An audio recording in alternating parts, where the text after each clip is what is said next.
اس کے پیچھے کو بندے ہاتھ پوری طرح سے قابو تھے اور وہ سفید چہرہ لیے خاموشی سے ان سب کی کارروائیاں دیکھ رہا تھا۔ کس کے لوگ ہو تم؟ ہمت کر کے اس نے پوچھا تو اس کے کندھوں پر زور ڈال کر اس نے گھٹنوں کے بل کچی زمین پر بٹھایا گیا۔ کیا تمہیں یاد ہے کہ کرتارپور والے سکھوں کی بیٹی کا ریپ تم نے اس سال کی کون سی شب کو کیا تھا، اور پھر اس لڑکی کو مار کر تم نے اسی طرح کسی بہتی نہر میں ڈال دیا تھا؟ لیکن ہاشم حسین وہ لڑکی زندہ بچ گئی تھی۔ اس لڑکی کے بسترے مرگ کے آخری الفاظ تھے کہ اسے ہاشم حسین نے درندگی کا نشانہ بنایا ہے آج، اور اس وقت تمہیں اسی کا بدلہ لوٹایا جا رہا ہے۔ اس کی ساری غلط فہمیاں دور ہو گئی تھی، پل بھر میں جیسے ساری گتھیاں سلجھ گئی تھی، لیکن اب وقت ختم ہو چکا تھا، وقت اب تھم چکا تھا۔ اس کے سامنے کھڑے آدمی نے پستول لوڈ کیا تو اس نے آنکھیں بند کر لی۔ ولی اسی پل قبرستان سے نکلا تھا، کندھوں پر دڑی بھوری شال کو درست کرتا، سپاٹ چہرہ اور خالی وجود لیے۔ ایک گولی فضا میں تیرتی آئی ہاشم کے دل میں پیوست ہو گئی، پھر دوسری، تیسری، اور جب تک آگے والے کے پستول میں گولیاں ختم نہیں ہوں گی تب تک اس کا وجود گولیوں سے چھلنی ہوتا رہا۔ ولی کی گاڑی کچھ راستوں پر ایک بار پھر سے دوڑی تھی۔ اس کے اندر خوشی کا کوئی احساس نہیں تھا، سرشاری کی کوئی کیفیت نہیں تھی۔ ایسا کچھ نہیں تھا کہ جس سے اس کا وجود کھل اٹھتا، کیونکہ وہ جانتا تھا کہ انتقام خوشی نہیں دیا کرتا، بس ایک تسکین ہوتی ہے جو رگوں میں بہتے خون کو سرد کرتی اترتی جاتی ہے۔ اس کا جھٹکے کھاتا جسم جیسے ہی ساکت ہوا، انہوں نے اسے لات مار کر نہر کے منہ زور پانی میں پھینک دیا۔ آنکھ کے بدلے آنکھ، کان کے بدلے کان، اور جان کے بدلے جان۔ اس کی خون سے لت پت لاش لاوارثوں کی طرح آگے ہی آگے بہتی جا رہی تھی۔ دوسروں کو کتے کی موت دینے والا آج خود ایسی موت مر گیا تھا کہ جس سے اس کے جسم کا ہر عضو کانپ اٹھتا۔ ایک ایسی اذیت سے مرا تھا کہ سننے والوں کے دل بند ہونے کا خدشہ لگتا تھا۔ قدرت کا انتقام اتنا ہی ظالم اور کڑا ہوا کرتا ہے۔ مرتے وقت اس نے آخری بات یہی سوچی تھی، ہاں، ایک آخری بات جو ہر انسان لقمہ اجل بنتے ہوئے سوچا کرتا ہے، ایک ایسی بات جو اس کی ساری زندگی کا عکس ہوتی ہے۔ ولی نے گاڑی سفید حویلی کے سامنے روکی، خاموشی سے باہر نکل آیا۔ آج بہت سی جانوں کا بدلہ پورا ہو گیا تھا، آج بہت سے حساب چکتا ہو گئے تھے، آج بہت سی قبروں سے آنے والے بینڈ کی آوازیں بند ہونے والی تھی، اور آج بہت سے مردار اپنا رزق سمیٹنے والے تھے۔ وہ جیسے ہی گاڑی میں داخل ہوا تو چونک کر رک گیا۔ زمان لاؤنج میں بیٹھے تو ساتھ ہی بھی جان پریشانی سے شاید اسی کا انتظار کر رہی تھی۔ اسے دیکھتے وہ یکدم اپنی جگہ سے اٹھ کھڑی ہوئی تھی۔ اس نے زمان کو دیکھا، مگر ان کے بے تاثر چہرے کا ہر تاثر اسے سمجھ آتا تھا، تو نواز سے صبر نہیں ہوا۔ اس نے گہرا سانس لیا اور پھر لاؤنج ہی میں چلا آیا۔ بی جان بے صبری سے اس کی جانب بڑھی۔ ولی یہ نواز کیا کہہ رہا ہے کہ تم جا رہے ہو؟ جھوٹ کہہ رہا ہے نا وہ، تم تو کہیں نہیں جا رہے نا؟ اس کا چہرہ جانتے جیسے وہ بہت سے سوالات کر رہی تھی۔ کانپتے دل کے ساتھ وہ اگر چلا گیا تو لگتا تھا زمانی زندہ نہیں رہ سکے گی۔ اس نے مسکراتے ہوئے انہیں اپنے ساتھ لگایا، پھر زمان کی جانب متوجہ ہوا۔ وہ اسے ہی دیکھ رہے تھے بے یقینی سے۔ وہ خاموشی سے جا کر ان کے عین سامنے بیٹھا، گھٹنوں کے بل چھوٹے بلی کی طرح، پھر ان کا ہاتھ اپنے مضبوط ہاتھ میں لے کر عقیدت سے چوما اور آنکھوں سے لگایا۔ زمان کی آنکھیں نہ جانے کیوں بھیگ گئی تھی۔ تم تو جا رہے ہو؟ وہ سوال نہیں تھا، جواب تھا، خالص جواب۔ اس کا سر جھک گیا، گلے میں شاید کچھ اٹکنے لگا تھا، پھر مسکرا کر چہرہ اٹھایا۔ وہ دکھی دل کے ساتھ اسے ہی دیکھ رہے تھے۔ جی سردار بابا، کیوں؟ ولی ہاں، اب کہ انہوں نے سوال کیا تھا، اپنی بیٹی کی طرح ہمیشہ سے مشکل سوالات کیا کرتے تھے وہ۔ میں مزید اس ساری ذلت کو برداشت کرنے کی طاقت خود میں نہیں پاتا سردار بابا۔ میں کسی ایسی جگہ جانا چاہتا ہوں جہاں کوئی مجھے نہ جانتا ہو، میری شناخت سے متعلق مجھے ذلت کا نشانہ نہ بناتا ہو۔ میں اس ماحول سے اکتا گیا ہوں، میں تھک گیا ہوں۔ اس کا لہجہ واقعی برسوں کا تھکن زدہ لگتا تھا۔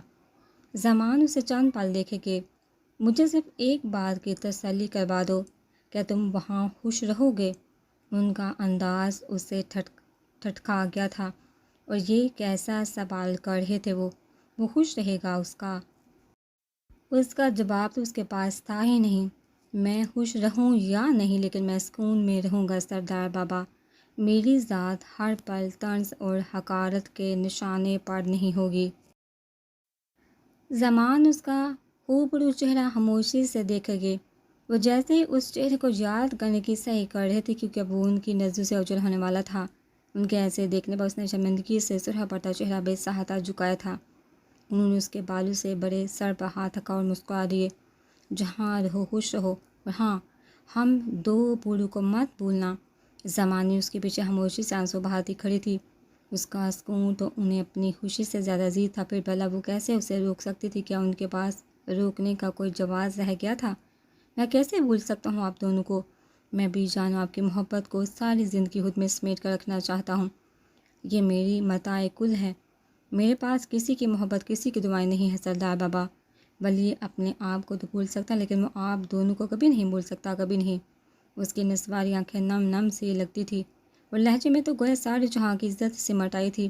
اب باتیں ہی کرتے رہو گے یا پھر مجھ سے گلے مل کر مجھے ٹھنڈک بھی پہنچاؤ گے؟ وہ اٹھے تو وہ بھی ساتھ اٹھ کھڑا ہوا اور پھر سے مسکراتے ہوئے ان کے گلے لگ گیا۔ مضبوطی سے اپنے جاندار بازو ان کے گرد کھینچ دیے۔ سردار بابا نے آنکھیں مولی تھی، ان کے سینے میں واقعی ٹھنڈک اترنے لگی تھی۔ ارے جوان ہو، میں بوڑھا ہو گیا ہوں، اتنی مضبوطی سے گلے لگاؤ گے تو ہڈیاں ٹوٹ جائیں گی میری۔ ان کی شرارت پر وہ ہنس کر ان سے الگ ہوا، پھر بھی جان کی جانب پلٹا۔ وہ آنسو صاف کر رہی تھی، مسکرا بھی رہی تھی۔ شاید جلا نہ ہو تو ہر دفعہ ہنساتا ہے اور آج دیکھو رلا دیا، لیکن یاد رکھ شادی کرنی ہی پڑے گی تجھے۔ وہ ہنس کر آگے بڑھا اور ان کے گرد اپنے بازو پھیلائے۔ بے جان کے بے طرح ابلتے آنسو سے اس کی قمیض بھیگنے لگی تھی، مگر وہ پھر بھی خوش تھی۔ ان کا ولی خوش رہے گا، انہیں اور کیا چاہیے تھا؟ کب تک جاؤ گے؟ سردار بابا کے لیے یہ الفاظ بہت مشکل تھے اور تکلیف دہ تھے۔ بی کی شادی کے بعد، اور اس کے لیے الفاظ اذیت ہے۔ جاتے جاتے بھی ساتھ دے رہی ہو برہودار؟ وہ مسکرائے۔ ولی نہیں مسکرا سکا۔ اچھا اب جاؤ، جا کر آرام کرو۔ صبح سے مصروف و سار حالات اپنے کمرے کی جانب بڑھایا، مگر وہ شہد رنگ آنکھوں کے پرشکوے سے ارتکاز پر اس نے نگاہیں لمحے بھر کو زینوں کی جانب بھیجی تھی۔ پھر وہاں وہ کھڑی تھی، سرخ لباس میں ساری کائنات کی روشنی خود میں سموئے۔ اس نے تیزی سے قدم آگے بڑھائے۔ امل اسے جاتا ہوا دیکھتی رہی۔ وہ تو ہمیشہ ہی سے پیچھے کھڑی رہ جایا کرتی تھی۔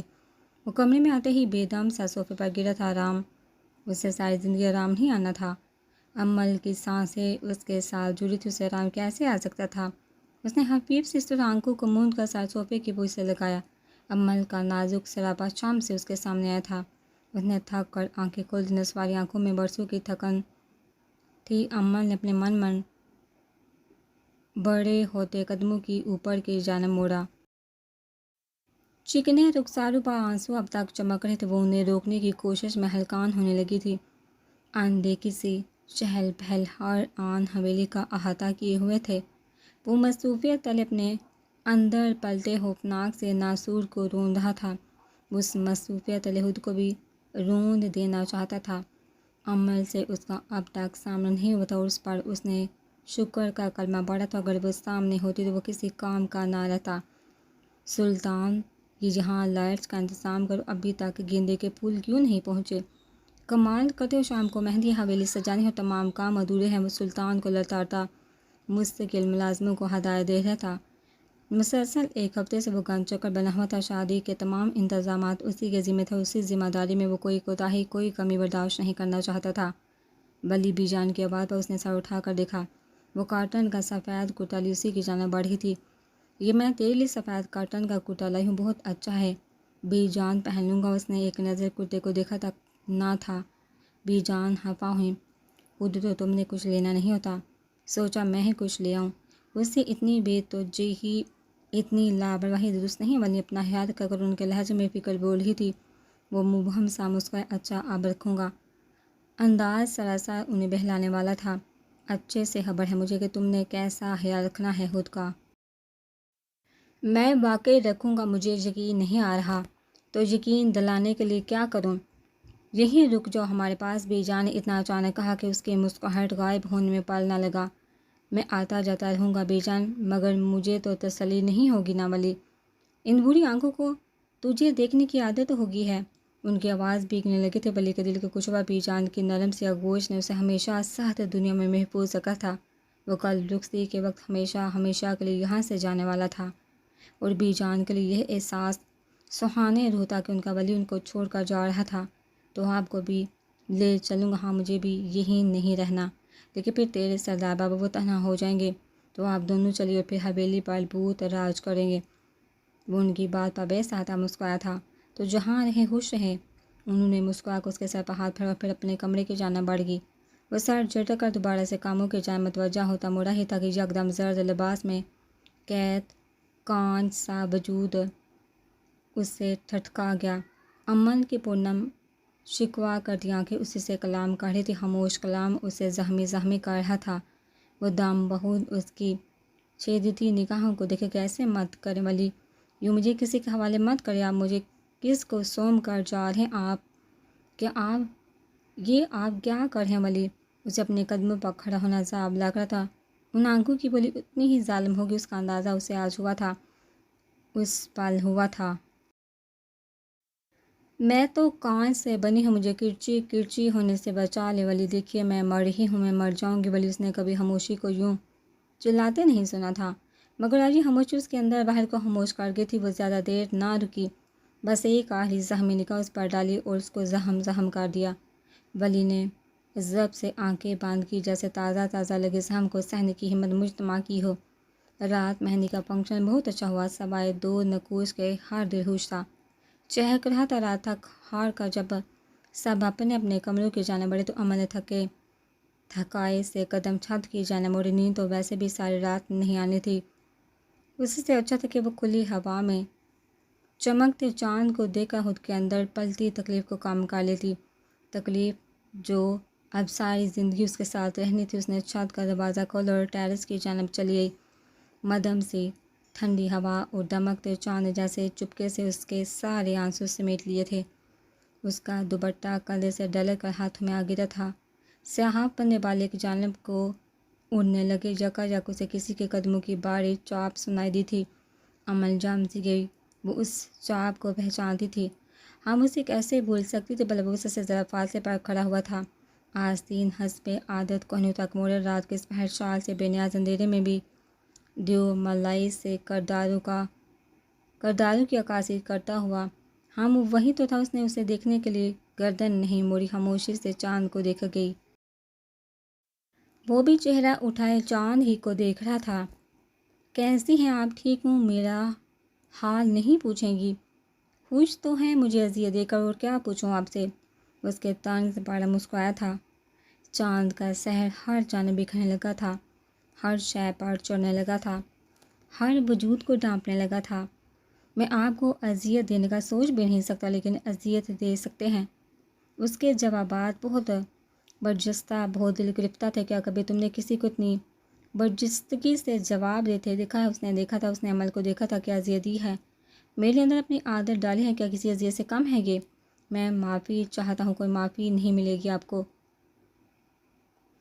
ان دونوں میں سے کسی نے بھی ایک دوسرے کی جانب نہیں دیکھا تھا۔ چہرہ اٹھائے وہ دونوں چاند دیکھ رہے تھے۔ دور سے دیکھنے پر لگتا تھا گویا وہ ہم کلامی کر رہے ہوں۔ آپ معاف نہیں کریں گی تو بہت مشکل ہو جائے گی، میں بھی تو مشکل میں ہوں، آپ بھی رہیں۔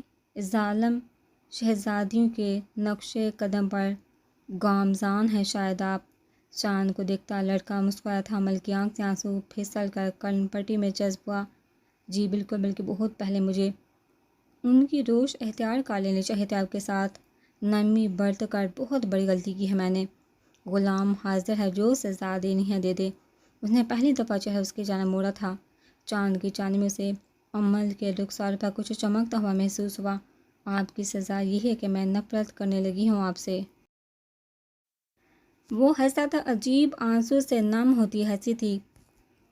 عمل کے آنسو تیزی کے ساتھ گرنے لگے تھے۔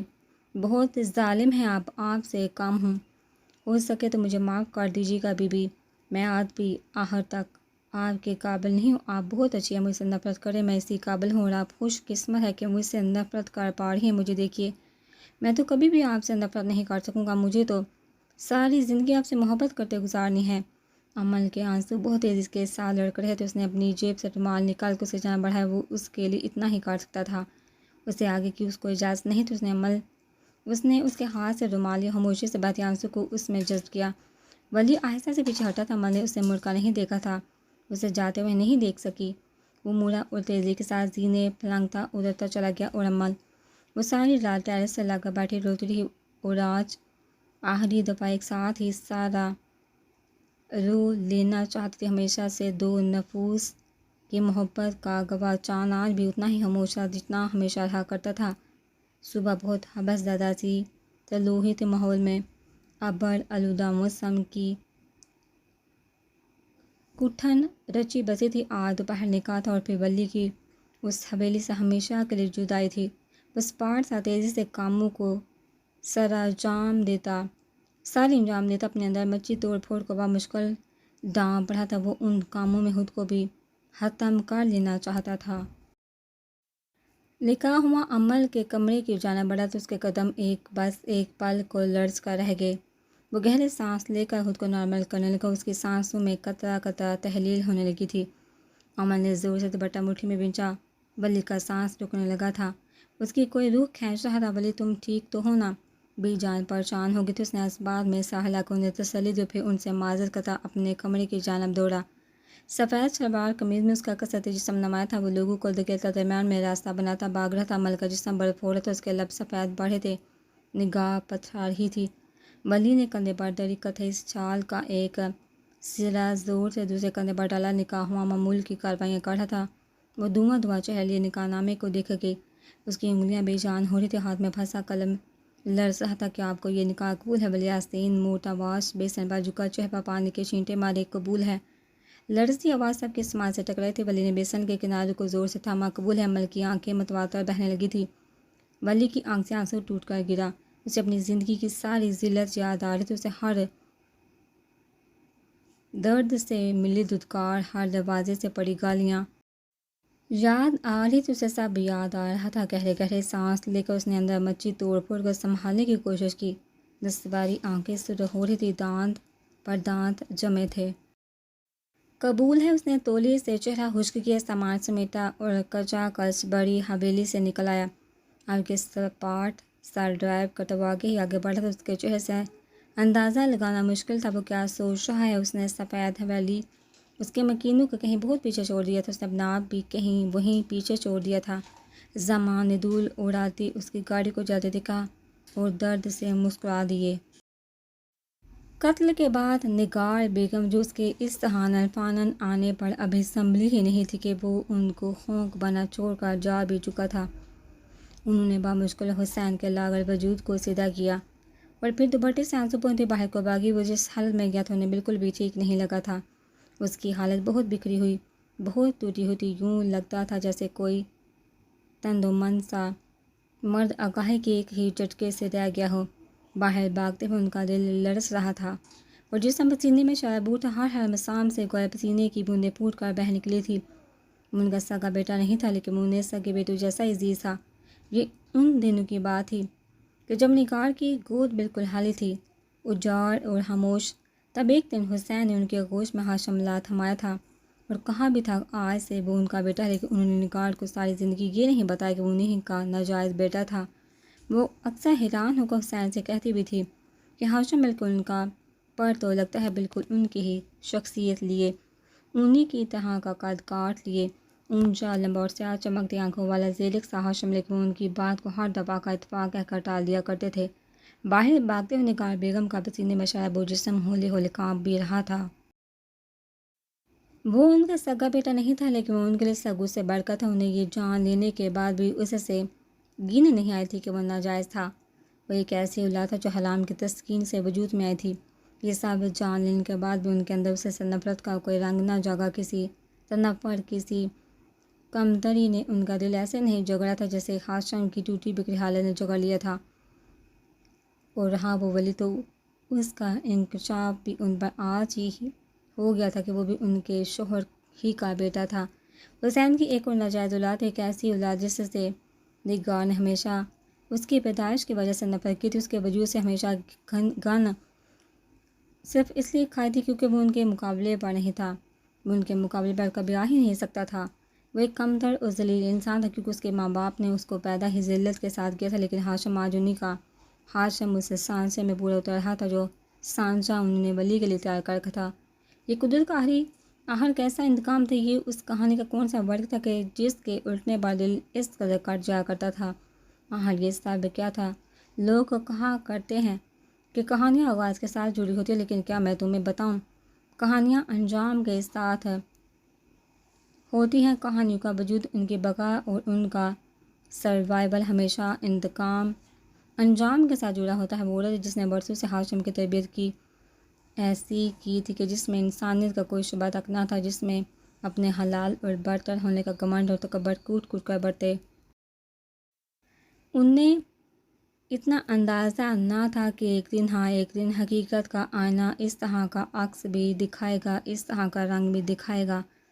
اپنے بے تہا ابلتے آنسو کامتے ہاتھوں سے پونچھتے ان کا دل ہر آن سمندر کی گہری اور لپٹی لہروں میں ڈوب ڈوب کر ابھر رہا تھا۔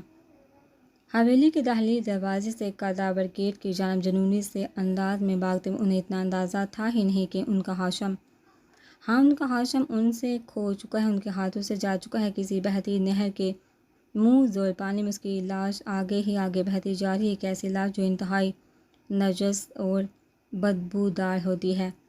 ولی اسی وقت سردار بابا بی جان کے سوالوں پر انہیں مطمئن کرتا واپس اپنے کمرے میں آیا تھا، مگر لگتا تھا کہ قدموں سے کسی نے جان سلپ کر لی ہو۔ مدھم سے صوفے پر بیٹھتے وہ اس بڑی ذات ہی کے بارے میں سوچ رہا تھا کہ جس کے خاموش آنکھیں اس کے اندر کئی دنوں تک کی باتیں چھوڑ جایا کرتی تھی۔ اگر جو وہ سردار بابا کو ایک دفعہ بھی اس کے رشتے پر غیر مطمئن یا پریشان دیکھتا تو وہ ضرور ان کا ہاتھ روکتا یا انہیں اس شادی سے منع کرتا، لیکن مسئلہ تو یہی تھا کہ اس نے سامان کو کبھی اس رشتے پر اعتراض کرتے دیکھا ہی نہیں تھا۔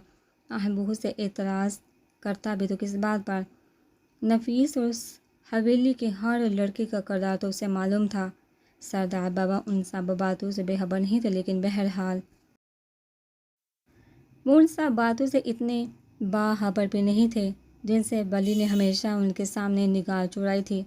اگر جو وہ انہیں بتا دیتا کہ نفیس بھی انہی جہنمی راتوں کا مسافر ہے کہ جس کا بہتیار ہاشم عادی تھا، تو کیا وہ اپنی اس شفاف آئینہ سی نازک بیٹی کا نکاح اس سے ہونے دیتے؟ اس سب میں وہ کچھ نہیں کر سکتا تھا۔ بہتیار نفیس کی حقیقت سے واقف ہونے کے بعد بھی اپنی بہن کی شادی ہنسی خوشی اس لفنگے سے کر لیتے تو یہ مشکل ہی تھا کہ اس کے لاکھ دلائل پر بھی یہ شادی روک سکتی۔ اس لیے اس نے بہتی لہروں کے ساتھ بہنے کا فیصلہ کر لیا۔ ملجوسی کی وجہ سے اس سارے عذاب، دکھ و ذلت کا شکار ہوتی، بہتر تھا کہ اب وہ اس کی زندگی سے کہیں بہت بہت دور چلا جاتا۔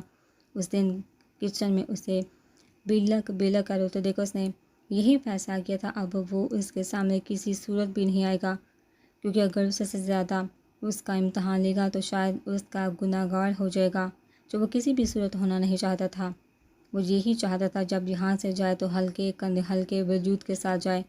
اس کی زندگی کو کسی بھی طرح اپنی موجودگی کے باعث تماشا نہیں بنانا چاہتا تھا، اس نے بھی وہ فیصلہ کر ہی لیا جو اس سے بہت پہلے کر لینا چاہیے تھا، یہاں سے جانے کا فیصلہ، کبھی یہاں نہ لوٹنے کا فیصلہ۔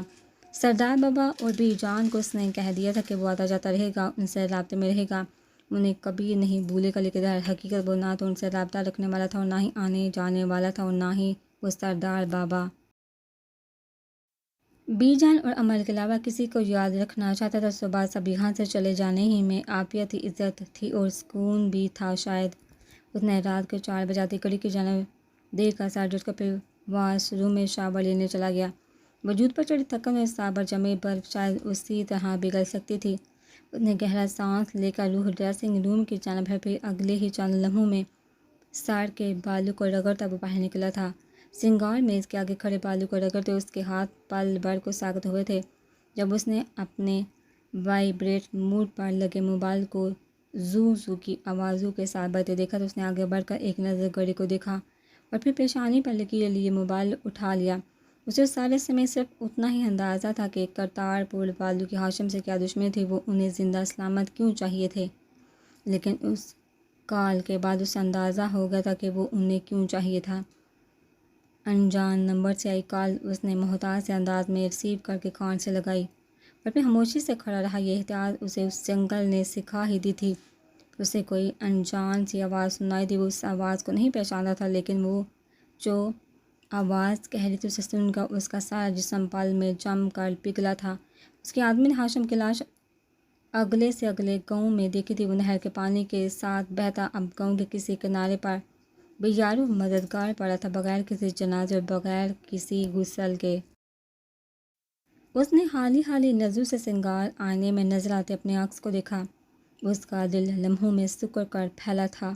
تولیہ بیڈ پر ڈال اس نے بے جان ہوتے قدموں کے ساتھ خود کو بامشکل کھڑا رکھا۔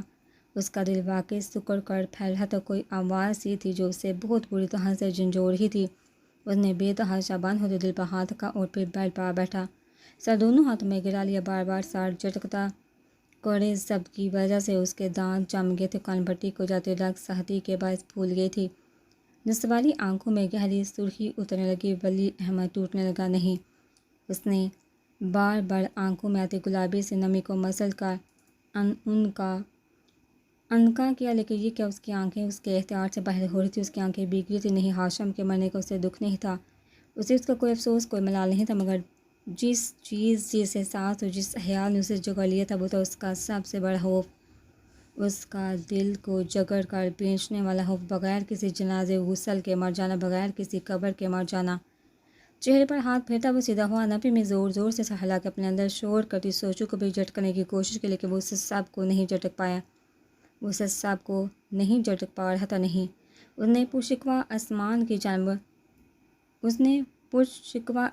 کی جانب اٹھائی تھی۔ آسمان والا اسی کی جانب متوجہ تھا۔ آپ مجھے ابھی یہ سب یاد نہیں دلا سکتے۔ میں نفرت کرتا ہوں، اس انسان سے نفرت کرتا تھا، نفرت کرتا ہوں اور میں اس سے نفرت کرتا رہوں گا۔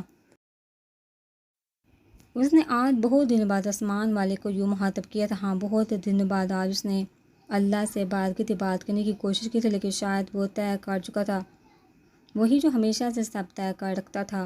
اس نے میری زندگی برباد کر دی تھی، اس نے مجھے جیتے جی مار دیا تھا، اس نے میری ذات پر ظلم کے پہاڑ توڑے تھے۔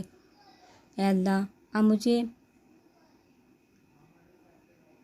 مجھے اس وقت یہ سب یاد نہیں دلا سکتا، آپ ایسا نہیں کر سکتے، لیکن اس آواز کے پار اب سب کچھ دھندلاتا جا رہا تھا۔ وہ آواز اس سے کہہ رہی تھی کہ وہ اس جیسا نہیں، وہ اس جیسا کبھی نہیں تھا، وہ اس ہاشم جیسا کبھی بھی نہیں ہو سکتا۔ اس نے کھینچ کر سانس لی، اس کی حالت غیر ہونے لگی تھی، سب کچھ اس کے ہاتھ سے ایک بار پھر پھسل رہا تھا۔ وہی 14 سالہ خوفزدہ سا بچہ ایک بار پھر سے اس کے اندر سانس لینے لگا تھا۔ ولی احمد جانور نہیں تھا، ولی احمد انسان تھا، اسے انسان ہی رہنا تھا، اور بس ایک لمحے کی دیر تھی، ایک لمحے کا فیصلہ تھا، 1 سال کا یقین تھا۔ ساری دشمنیات، سارے زخم اور سارے قصے جیسے قصہ پاری نہ ہو کہ وہ ایک چٹکے سے اٹھا اور سنگار میں سے چابیاں اٹھا کر باہر بھاگتے۔ اس نے بس ایک پل کو خود کا عکس آئینے میں دیکھا تھا، وہ اس مکرو سے حسین کا ہی بیٹا تھا۔ ہاں، وہ اسی کو لا تھا، لیکن عجیب بات تو یہ تھی کہ اس کے جیسا بالکل بھی نہیں تھا۔ اس کے باریکی سے بنے ہونٹ اور اٹھی ناک، گہرے ابرو اور عجیب پرکشش سے آسمانی آنکھیں، اس کے برعکس حسین اور ہاشم کے نقوش بہت بدحاس ایک جیسے تھے، لیکن ولی اس نے آج اس پل خود پر غور کیا تھا، وہ ان جیسا تھا ہی نہیں، وہ ان جیسا کبھی بھی نہیں تھا، وہ ان جیسا کبھی نہیں ہو سکتا تھا، کیونکہ وہ انسان تھا، عزت کرنے والا اور دل رکھنے والا انسان، وہ ان جیسا جانور نہیں تھا، اسی لیے وہ جائے گا۔ ہاں، وہ جائے گا، اسے ہی جانا ہوگا، وہ ان جیسا نہیں، وہ انسانیت دکھائے گا، اس کا حساب وہ اللہ پر چھوڑتا ہے، وہ اس حساب کا حساب اللہ کو دے رہا تھا۔ اس نے قبول کر لیا تھا کہ اللہ تھا، اللہ اس کائنات کی سب سے بڑی حقیقت تھا، وہ خود خدا نہیں تھا، وہ واقعی خدا نہیں تھا، اور یہ احساس، یہ ایک احساس کہ خدا کوئی اور تھا، یہ ایک احساس کہ میزان اور عدل کا ترازو رکھنے والا خدا اس کے ساتھ تھا، تو اسے کسی بات کی پرواہ نہیں ہونی چاہیے۔ باہر بھاگتے اس کے کندھے بے حد ہلکے تھے، اس کا وجود گویا ہوا سے بھی زیادہ ہلکا ہو گیا تھا۔ اسے ہاشم سے کوئی ہمدردی نہیں تھی، اس سے اب بھی نفرت تھی، لیکن اب وہ ان جیسا نہیں تھا، اب اسے اپنا انجام یاد رکھنا تھا، کیونکہ کہانی اپنے آغاز نہیں، انجام کے ساتھ جڑی ہوتی ہیں۔ کئی گھنٹوں کے ڈرائیو کے بعد اس نے صبح ہوتی فجر میں گاؤں کا دروازہ پار کیا۔ نہر گاؤں کی داخلی حدود کے ساتھ ہی بہہ رہی تھی، بہتی جا رہی تھی، اس نے لوگوں کا ہجوم دے کر گاڑی ایک طرف کو لگائی اور پھر کار سے نکل آئی۔ اس نے دیکھا کہ ہاشم کی پھولی لاش سے کئی فاصلے پر کھڑے لوگ اپنی ناک پر ہاتھ کے خدا سے مانگتے ایسے انجام سے پناہ طلب کر رہے تھے۔ اس نے انہی کے تعاقب میں دیکھا۔ کچی زمین پر بلا شبہ وہ ہاشم ہی تھا